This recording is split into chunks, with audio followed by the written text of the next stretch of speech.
Olá, sejam todos bem-vindos. Sou o professor João Rodrigo Andrade. Vamos a mais uma aula de transferência de calor 2 e vamos continuar sobre o tema de trocadores de calor. Na aula passada, nós vimos os diferentes tipos de trocadores, seus diferentes viés, seus conceitos geométricos, por exemplo. Vimos os tipos de classificação, basicamente dois, um em relação à forma de transferência de energia térmica e o outro em relação à forma construtiva do trocador de calor. E vimos que esses equipamentos são largamente empregados na indústria, tanto na indústria civil, na indústria metalúrgica e diferentes ramos. Então, um trocador de calor sempre vai ser encontrado, na grande maioria das vezes. Hoje nós vamos abordar os tipos de cálculos que nós podemos encontrar para equacionar esses tipos de equipamentos. Então vamos ver um pouquinho melhor sobre a matemática, os detalhes de engenharia e os detalhes matemáticos e suas consequências. Então vamos falar inicialmente sobre o coeficiente global de transferência de calor. O coeficiente global ele foi discutido nas aulas passadas, quando avaliamos escoamentos internos e conhecíamos apenas a temperatura do meio externo e como poderíamos fazer para calcular aquela troca, aquela transferência de energia térmica, aquele calor.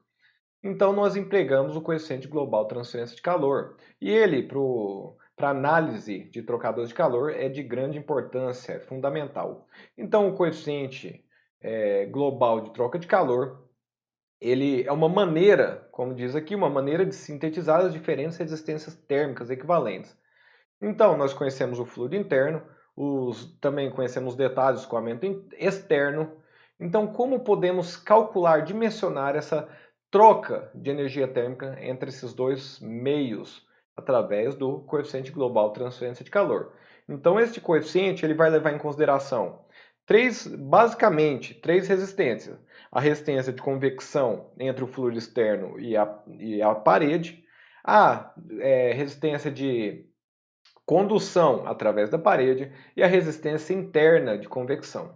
Comumente, em outros casos, podem aparecer outras resistências térmicas, como vamos ver o fator de deposição, quando uma impureza ela toma conta daquelas paredes. Então aumenta a resistência térmica e, consequentemente, diminui esse coeficiente global de troca de calor. Vamos ver um pouquinho como isso funciona. Então temos aqui, vamos considerar uma parede plana, de um lado o fluido quente, de outro lado o fluido frio. Nós podemos observar que o perfil de temperatura ele é TB1 no fluido quente, ele diminui até a superfície da parede, depois ele cai linearmente através da parede e depois ele continua diminuindo até atingir a temperatura do fluido frio. Então essas três etapas representam três resistências diferentes, como pode ser visto aqui nesse circuito térmico equivalente. Então temos a resistência 1, a resistência 2 e essa terceira resistência. E o fluxo total de energia térmica é dado como U vezes A vezes a diferença de temperatura, certo? Então o U basicamente é o valor inverso da resistência térmica. Aumentou a resistência, diminuiu o U. Ou seja, nessas condições a equação pode ser escrita. Então Q igual a U vezes área multiplicado pela diferença das temperaturas, correto? Onde o TB ele representa a temperatura média, como nós vimos lá atrás. Vamos continuar tratando como temperaturas médias dos fluidos, correto? Então, na grande maioria dos casos, nós vamos tratar paredes cilíndricas, como pode ser visto nessa figura.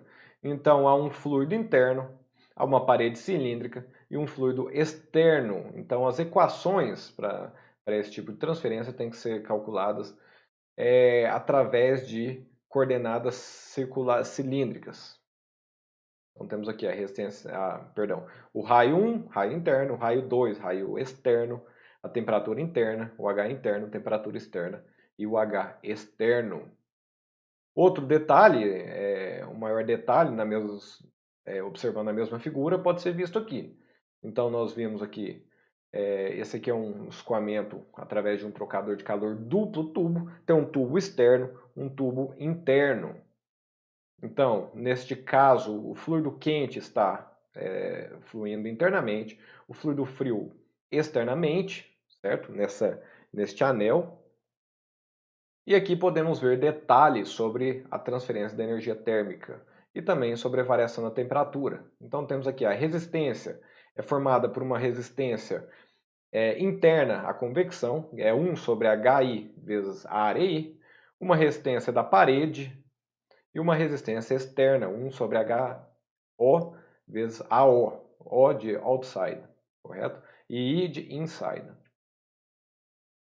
Então, pessoal, avaliando dessa forma, podemos definir que esse fluxo de energia térmica é igual à diferença total de temperatura dividido pela resistência total. A resistência total é a soma de todas as resistências.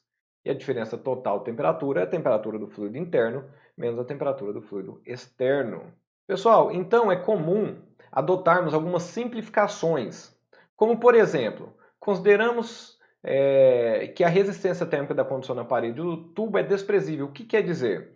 Quer dizer o seguinte, normalmente os trocadores de calor, eles são projetados para serem os mais eficientes possíveis. Uma forma de ser eficiente é que a resistência térmica das paredes dessa tubulação seja mínima. Então, normalmente as paredes são de metal e na menor espessura possível. E o que seria a menor espessura possível? Uma espessura suficiente para que as diferenças de pressão não causem nenhum rompimento àquela estrutura, àquela tubulação. Ou que alguma determinada corrosão leve um tempo até conseguir atravessar as paredes, correto? Mas dessa forma, comparado às resistências de convecção, a resistência térmica de condução é muito menor. Então, comumente é aplicada a simplificação de simplesmente ignorarmos essa resistência à condução, correto? E considerarmos apenas a resistência à convecção. É o que foi feito aqui nesta equação. Outra forma comum de simplificação é o seguinte: novamente, como as paredes são finas, então a área externa e a área interna são similares, são semelhantes, são praticamente iguais. Então elas podem ser consideradas como a área média, correto? Adaptando uma área média aqui, temos que o fluxo igual a essa área média, certo? Multiplicado pela diferença de temperatura, dividido pela soma de 1 sobre HI mais 1 sobre HE, correto?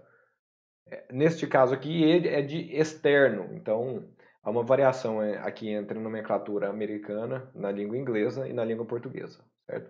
Então aqui é I de interno e de externo. Então, ok. Invertendo a resistência, chegamos ao coeficiente global de transferência de calor. Então, U é dado como 1 sobre 1 mais HI mais 1 sobre HE, correto? Normalmente, pode ser adaptado outra simplificação, que é a seguinte: quando temos que um coeficiente de convecção é muito maior do que o do outro, ele pode ser ignorado, certo? Ou seja, o gargalo dessa transferência de calor vai ser onde o coeficiente de convecção é mínimo. Um exemplo disso é quando a troca de calor ocorre entre um líquido e um gás. O coeficiente de convecção do líquido, normalmente, para os fluidos convencionais, nos parâmetros convencionais, ele é muito maior do que para um gás, um ar atmosférico, por exemplo. Nós vimos lá atrás essa diferença nas grandezas. Enquanto o escoamento interno envolvendo água, o H foi de 22.000, envolvendo o ar, nas mesmas condições, foi em torno de 170, 150. Então, uma diferença muito grande. Então, quando há essa grande diferença, podemos ignorar. Então, se o H interno for muito maior que o externo, essa simplificação pode ser 1 sobre U, aproximadamente igual a 1 sobre H, O, de outside. Voltamos aqui. Então, há uma confusãozinha, pessoal, entre essas nomenclaturas. O e E representam o lado externo, I, o lado interno. E se for o contrário, 1 sobre U pode ser dado como 1 sobre HI, correto? Então, dessa forma, a expressão para esse trocador de calor de troca de energia térmica entre os fluidos interno e externo é igual a U multiplicado pela área média multiplicado pela diferença de temperatura entre eles. Adicionalmente, aletas podem ser utilizadas para implementar, para aumentar a eficiência desse trocador de calor. Aletas são mais empregadas quando temos um gás escoando, porque o gás, ele, como dito anteriormente, ele tem um H menor, um coeficiente de convecção um pouquinho menor do que um fluido, certo? Para os fluidos mais convencionais. Menor do que um líquido, perdão. Então temos aqui, empregando uma aleta, o valor desse 1 sobre U vezes área é igual a 1 sobre eta HA. O que é esse eta? Esse eta representa a eficiência global da superfície aletada. O que acontece quando você insere uma aleta? Essa eficiência global ela é menor do que 1, ou seja, a eficiência é um pouquinho pior. No entanto, você aumenta muito a área, então você ganha área, perde um pouquinho de eficiência, mas no final você acaba ganhando, certo? Mas, aqui a resistência 2 influenciada pela aleta, pelo eta e um aumento de área. Então você utiliza aletas para ganhar eficiência nessa troca de calor. Outro fator que deve ser levado em consideração é uma resistência adicional devido ao fator de deposição. Então, usualmente, os fluidos eles carregam algum tipo de impureza, ou então devido mesmo a uma reação química que ocorre. Mas bem, como consequência, uma película, uma camada de impureza é criada em volta dessa parede, então protegendo essa parede, de tal forma que essa resistência térmica ela sobe e subindo o coeficiente global de transferência de calor ele cai, então o seu trocador de calor perde eficiência. Graças a isso, uma manutenção tem que ser feita esporadicamente, correto? Caso contrário, você pode ter problemas no seu ciclo. Então, isso aqui deve ser levado em consideração. E como levarmos em consideração? Através da adição de uma resistência a mais. Então, agora, considerando que a resistência térmica da parede da tubulação é muito baixa, ela foi desprezada. Então, teremos a resistência à convecção do lado interno, a resistência ao fator de deposição do lado interno, a resistência ao fator de deposição do lado externo, mais a resistência à convecção do lado externo. Então agora teremos 4. Se considerarmos a condução nas paredes da tubulação, teremos 5, correto?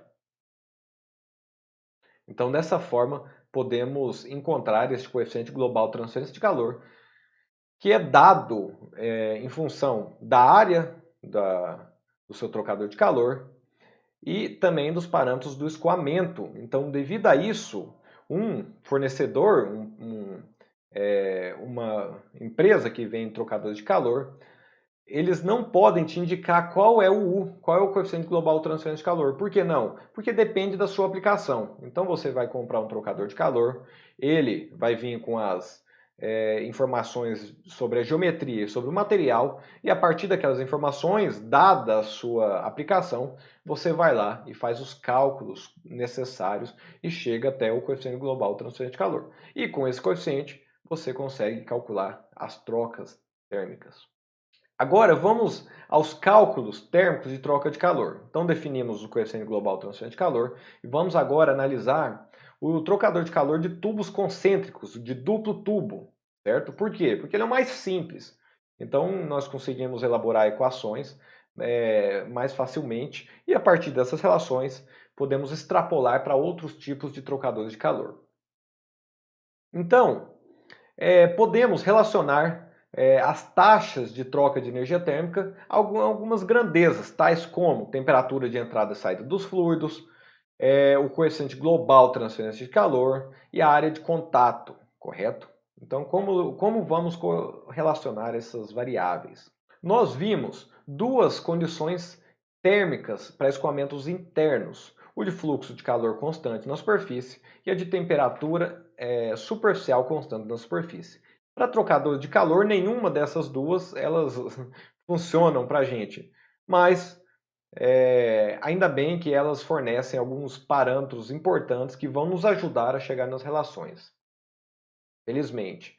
Então temos aqui, pessoal, quando consideramos um fluxo de calor constante na parede, esta aqui é a equação de variação de temperatura média interna. Eu acredito que vocês se lembram disso. Se vocês não se lembram, voltem lá nas aulas de escoamentos internos, ok? Quando a temperatura superficial é constante, temos aqui esta equação aqui. Essa variação de temperatura é igual a um exponencial, correto? Mas agora, um trocador de calor, situação um pouquinho mais complexa. Então, como vamos analisar isso? Vamos primeiro fazer uma definição. Qual a definição? a definição de correntes paralelas e correntes opostas no trocador de calor.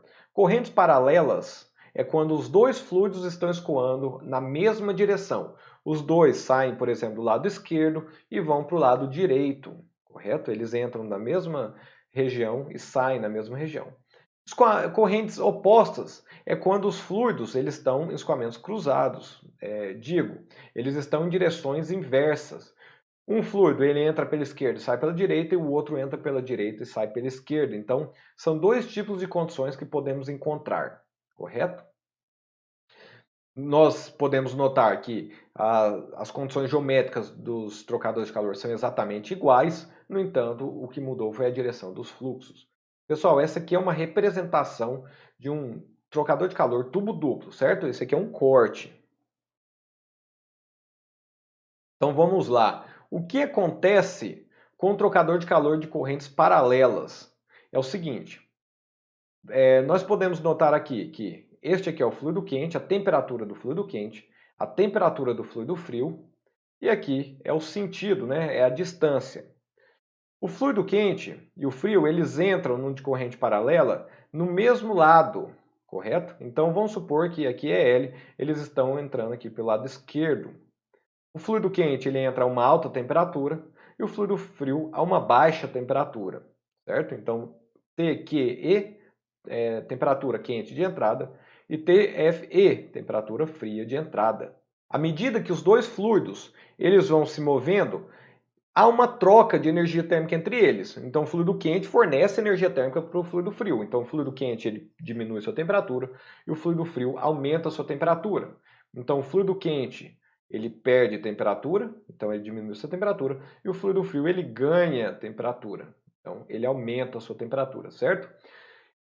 De tal forma que os dois convergem para a mesma temperatura. Uma vez que a temperatura FF e a FQ chegam no mesmo valor, não há mais troca de energia térmica, porque o potencial para uma troca, para o calor, é uma diferença de temperatura, certo? Agora vamos avaliar o trocador de calor de correntes opostas. Então, de correntes opostas é o seguinte, nesse lado aqui esquerdo, o fluido quente entra, e nesse lado direito, o fluido frio entra. À medida que o fluido quente ele escoa, sua temperatura diminui. Então, essa é a curva de temperatura. E o fluido frio, como ele está numa direção oposta, à medida que ele escoa, sua temperatura aumenta. Ou seja, o perfil das temperaturas é um pouco diferente, essa variação do correntes paralelas. E o que nós podemos notar aqui, a priori, é que a diferença de temperatura ela é mais constante. As duas temperaturas não tendem a valores iguais, então são temperaturas mais uma diferença mais constante, certo, pessoal? Vamos entender aonde vamos chegar já já com essa análise. Então temos aqui outra figura analisando correntes paralelas e correntes opostas, correto? O que nos indica esses comportamentos de temperatura é que são muito semelhantes a um escoamento interno quando a temperatura da superfície é constante. O que quer dizer? Quer dizer que as temperaturas se desenvolvem não de forma linear, mas de uma forma exponencial, com uma determinada tendência, correto? Então nós vamos utilizar o mesmo artifício que chegamos em escoamentos internos, temperatura constante, que é o uso de uma expressão exponencial, certo? Como que se chama essa expressão? É a média logarítmica das diferentes temperaturas. Então, há uma presença de temperatura instantânea, então a cada ponto dessa tubulação, as temperaturas elas têm um determinado valor e variam quando nos locomovemos em x, certo? O fluxo da energia térmica transferida é proporcional à temperatura média entre os dois fluidos. Mas essa diferença temperatura média, ela não varia linearmente. Ela varia de uma forma um pouquinho mais complexa, ou seja, a diferença aqui na entrada de correntes paralelas é alta e na saída é baixa. E essa diferença média, ela não é linear, não é a saída mais a diferença de saída mais a diferença de entrada dividido por 2. Não, ela tem um comportamento logarítmico, certo? Então aqui, no trocador de calor de correntes opostas, a diferença de temperatura entre os fluidos não variam consideravelmente. Então aqui a diferença é um pouco mais constante do que de correntes paralelas. No trocador de calor de correntes paralelas, há maiores diferenças de temperaturas na entrada e menores na saída. Então, no trocador de calor de correntes paralelas, a troca de energia térmica no começo é muito alto e no final é muito baixo. Já no trocador de calor de correntes opostas, a troca ela é mais constante, certo? De acordo com os perfis que nós analisamos aqui. Como a variação de temperatura ao longo do trocador não é linear, então essa diferença ela não é linear, ela é um pouco mais complexa que isso. Então, para retratar essa diferença média, nós usamos a média logarítmica das diferentes temperaturas, certo? MLDT. Em nossos estudos, pessoal, nós vamos considerar aqui então uma dA de uma pequena área diferencial para troca de energia térmica. E vamos ver por que essa média logarítmica é usada. Então vamos considerar duas hipóteses. Regime permanente. Calores específicos são constantes e são independentes da temperatura, certo? Não vamos considerar que varie muito. Caso aplicamos esses cálculos num caso que há uma grande variação do coeficiente de calor específico, nós adotamos o calor específico médio entre a entrada e saída, sem problema. E também o escoamento totalmente desenvolvido, visto que a maioria dos trocadores de calor funcionam em regime permanente e tem uma tubulação relativamente longa. Então vamos considerar aqui, pessoal, um pequeno dA, certo? Então uma pequena fatia, um dx, é uma fatia desse trocador de calor, onde o calor do fluido quente, que sai desse volume de controle do fluido quente, ele vai inteiramente para o fluido frio, ou seja, não há perdas para a vizinhança, certo? O sistema está perfeitamente isolado. Então, esse dq é igual a m.cp ΔT. Então, essa equação aqui vocês se recordam de termodinâmica, de transferência de calor 1, etc. Então, m.cp ΔT. E o calor do fluido frio é m.cp do fluido frio ΔT do fluido frio, certo? Então, tudo que um perde, o outro ganha. Então, o dQH é exatamente igual ao dQc, que também é exatamente igual ao calor que é transferido de um fluido para o outro. Então, o que queremos dizer? Que a variação da energia térmica de um fluido é exatamente igual ao calor, à energia térmica que esse fluido perde. Então, vamos lá, pessoal. Invertendo, isolando o dt nesta equação aqui, chegamos que dt é igual a 1 sobre m.cp vezes ΔQ. Como o dq quente é igual ao dq frio, podemos escrever da seguinte maneira. O dTh menos o dTc igual a esse d de TH menos Tc, que é um diferencial da diferença de temperatura, correto? É igual a esse termo aqui para o fluido quente, menos esse termo aqui para o fluido frio, multiplicado por dq, porque ele foi colocado em evidência, esse dq, porque o dq do fluido frio é igual ao dq do fluido quente, correto? Entretanto, podemos lembrar dessa relação aqui que nós vimos quando definimos o U, certo? Então, dq é igual a U, dA, multiplicado pela diferença de temperatura entre o fluido frio e o fluido quente. Então, considerando dq, substituindo nesta expressão aqui, chegamos a esta equação. Então, o d da diferença de temperatura, ou seja, a variação da diferença de temperatura, é igual a essa diferença aqui multiplicado por U, multiplicado por dA, multiplicado pela diferença das temperaturas, certo? Então, lembrando que estamos analisando um pequeno volume aqui, um volume infinitesimal. Esta equação aqui, pessoal, ela pode ser integrada em toda a área de trocador de calor. Então, o trocador de calor se inicia aqui em x igual a 0 e tende até aqui, x igual a L. Então, podemos integrar em tudo isso, correto? Quando integramos em tudo isso, vamos integrar na área, porque consideramos um dA. Vamos integrar em toda a área. Então, integrando nessa área, temos duas condições. A primeira é corrente paralela, um trocador de calor de corrente paralela, e a segunda, um trocador de calor de corrente oposta. Então, vamos considerar aqui o seguinte trocador de calor. Quando a área é igual a zero, ou seja, no início dessa integração, bem do lado esquerdo, a temperatura do fluido quente é THI, certo? E do fluido frio é TCI, certo? Então, é a temperatura quente de entrada e a temperatura fria de entrada, ou seja, é um trocador de calor de correntes paralelas. Voltando aqui, correntes paralelas é para este caso aqui, então ambos entrando do lado esquerdo, então TCI e THI, certo? Aqui onde x igual a zero.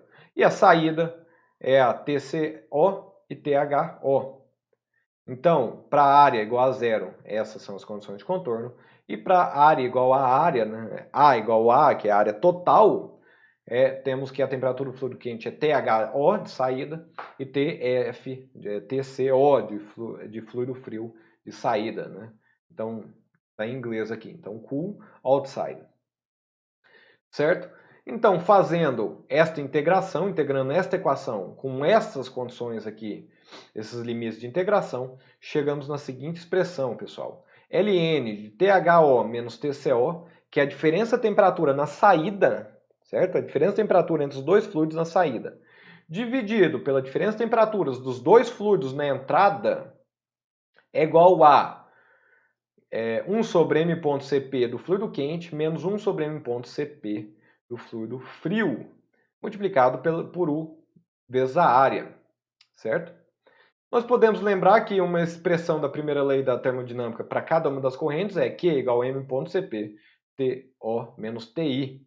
Dessa forma, rearranjando as equações, nós chegamos à seguinte definição: Q igual a U vezes a área, multiplicado por toda essa expressão aqui, envolvendo as temperaturas de entrada e saída. Então, temos aqui a diferença de temperatura do fluido quente, a diferença de temperatura do fluido frio, aqui a diferença de temperatura do fluido quente menos o fluido frio na saída, e aqui temperatura do fluido quente na entrada menos o fluido frio na entrada. Rearranjando essas equações, podemos, pessoal, definir a norma, né, LMTD, que é a diferença logarítmica média de temperatura, certo? Então aqui, ó, diferença média logarítmica de temperatura, ou LMTD, correto? Como essa LMTD é ΔT2 menos ΔT1 sobre Ln ΔT2 sobre ΔT1, onde, para correntes paralelas, temos que o ΔT1 é o THI menos o TCI e o ΔT2 THO menos TCO.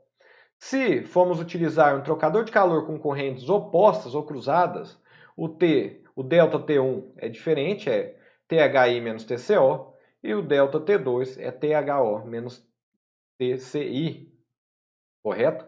Então ainda vamos utilizar essas equações, só que todo esse termo aqui, pessoal, é o LMTD, certo?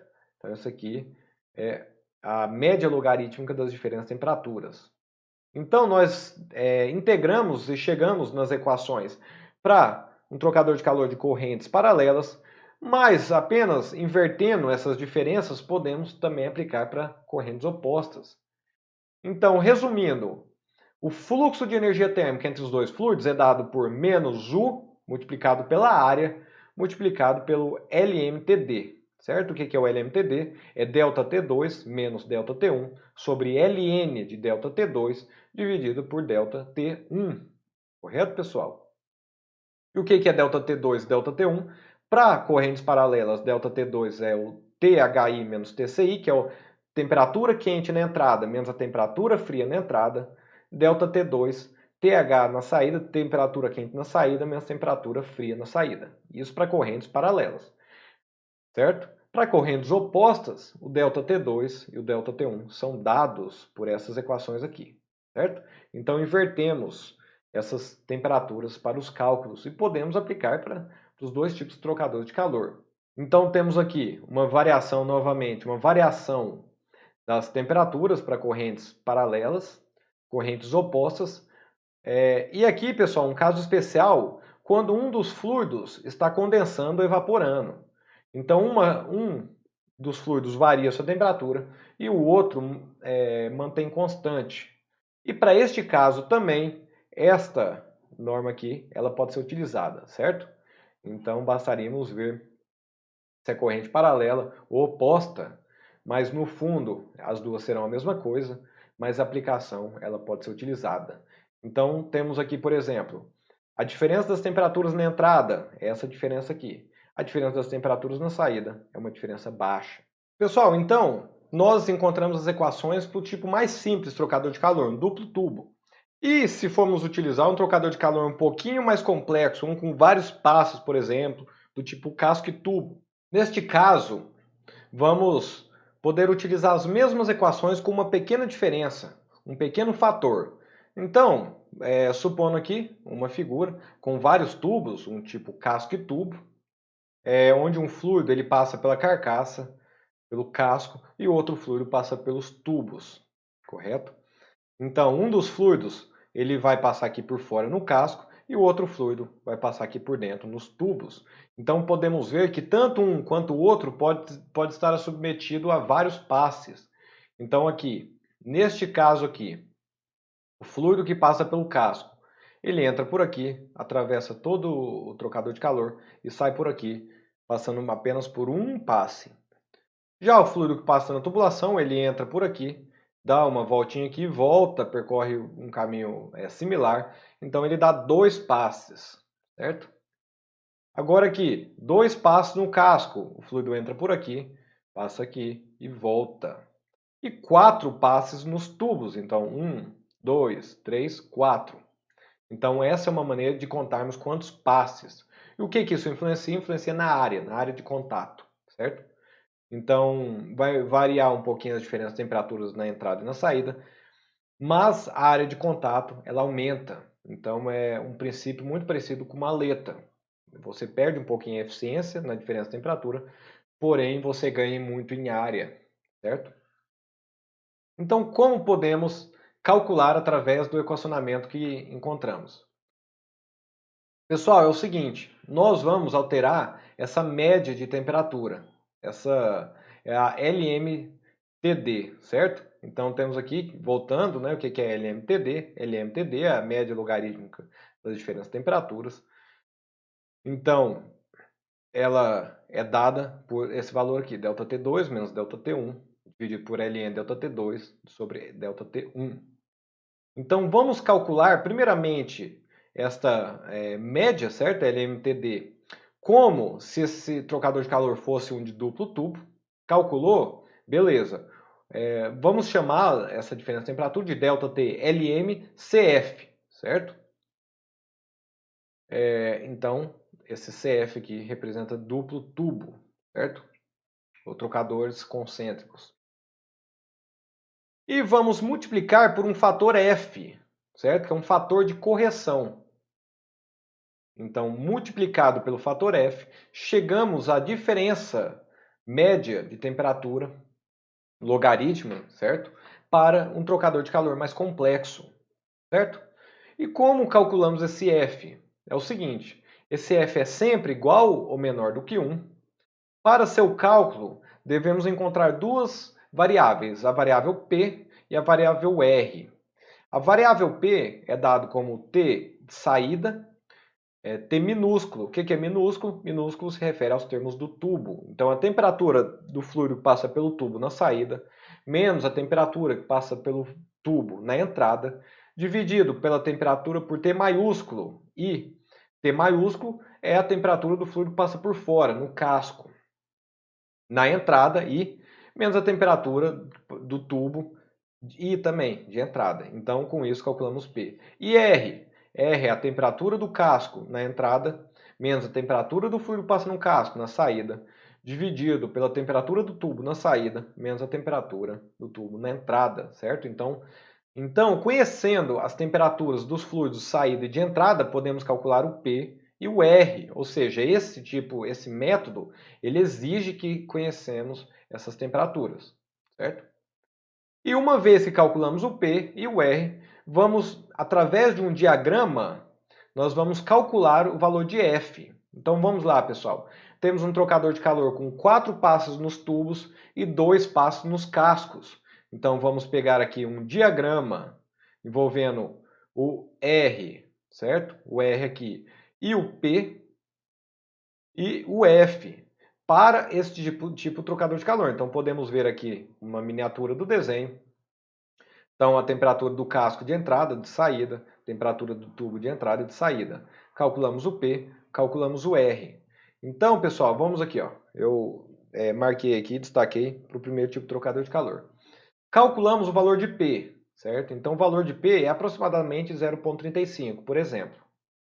Aí vamos lá e calculamos o valor de R. Qual o valor de R? Aproximadamente 1,5, certo? No local que essas duas curvas se coincidem, determinamos o valor de F. Então o F é 0,9, o fator de correção é 0,9. Ou seja, a diferença média de temperatura é logarítmica, ela é 0,9 vezes a diferença de um trocador de calor duplo tubo. Então perdemos um pouquinho essa eficiência em relação à diferença de temperatura média. No entanto, ganhamos bastante com a área aumenta. Então dessa forma, conseguimos estimar o F. Voltando aqui, estimando o F, estimamos essa diferença, essa norma LMTD, para o trocador de calor mais complexo, e aplicamos esta mesma equação aqui. U vezes A vezes LMTD igual ao calor entre os fluidos, certo? Então, o nome desse método é média logarítmica, o método da média logarítmica das diferentes temperaturas, certo? E é necessário que conheçamos as temperaturas na entrada e saída dos dois fluidos. Pessoal, então, este é o primeiro método. Vamos estudar mais um, que é o método NTU, é o método da efetividade inútil. Vou deixar essa aula até aqui, para não sobrecarregar muito. Na próxima aula vamos ver esse método e vamos também ver a aplicação e a diferença entre esses dois e como eles podem ser aplicados em exemplos práticos de trocador de calor. Agradeço muito a atenção de vocês, muito obrigado, até a próxima aula. Falou, um abraço.